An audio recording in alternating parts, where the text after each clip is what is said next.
Nipah virus is 80% lethal. So this is not, if you didn't like the pandemic that was just 1% lethal, this thing they're working on in December 2019 has an 80% lethality. It needs to be stopped. Welcome back to Unfiltered. It's a shocking claim you may have missed. If you thought COVID was bad, just wait. There's apparently more lethal viruses in the pipeline. Joining me now to make sense of it all is Dr. Stephen Quay. Doctor, thanks for joining me. I really appreciate you taking the time. No problem. Glad to be here, Dan.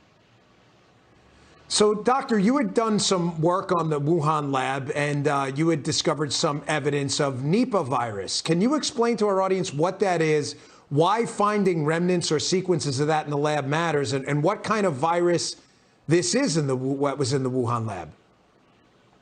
Sure. So just the Twitter version of the Nipah virus, it starts in bats. And then they eat fruit, typically a guava fruit or something, and then they sort of go to the bathroom on the ground, and then the pigs will eat the dropped fruit as well. And then if we eat the pigs or come in contact with the pigs, we can get the virus. It does go in through the lungs like SARS-CoV-2, but it has a special predilection for the brain. So encephalitis is a very early symptom from it. And as you said, it ranges between 50 and 80% lethal. So what we did was when patients were sampled in December at a hospital in Wuhan, samples sent to the Wuhan Institute of Virology, they were put on a special sequencing machine. That's American technology, actually, that made that sequencing machine. It generates copies of everything in the sample, but it's so sensitive, it generates copies of everything in the laboratory. So we actually found 20 different things that shouldn't have been in the patient. We found honeysuckle genes, okay, the plant. And so what I did was I looked at research publications from the Wuhan Institute of Virology over the last 2 years. I was able to identify 18 out of 20 samples associated with prior publications. The two I couldn't was a deadly influenza virus and the Nipah virus.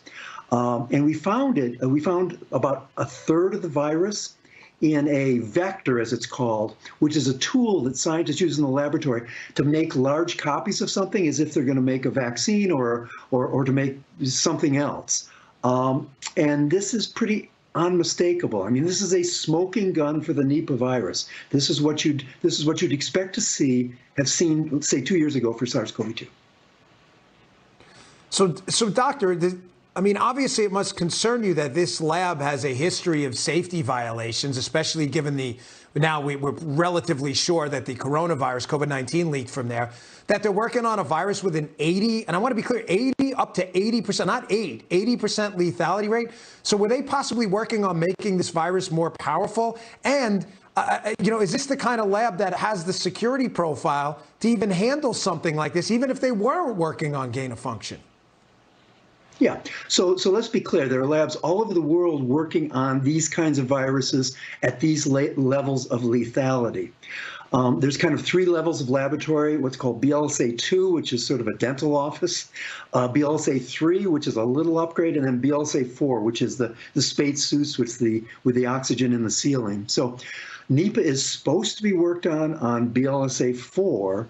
We found it in a building in Wuhan that only has a 2 or a 3 rating. So they're clearly kind of over the edge, if I could call it that, in terms of the kind of thing they're doing and the kind of laboratory security, biosecurity that they have. Yeah, this is frightening stuff. Dr. Stephen Quay, thanks a lot for taking the time. I sincerely appreciate it. Thank you. Thank you, Dan. Take care. You got it. Folks, that's really unbelievably frightening stuff. A virus with an 80% lethality rate in the Wuhan lab.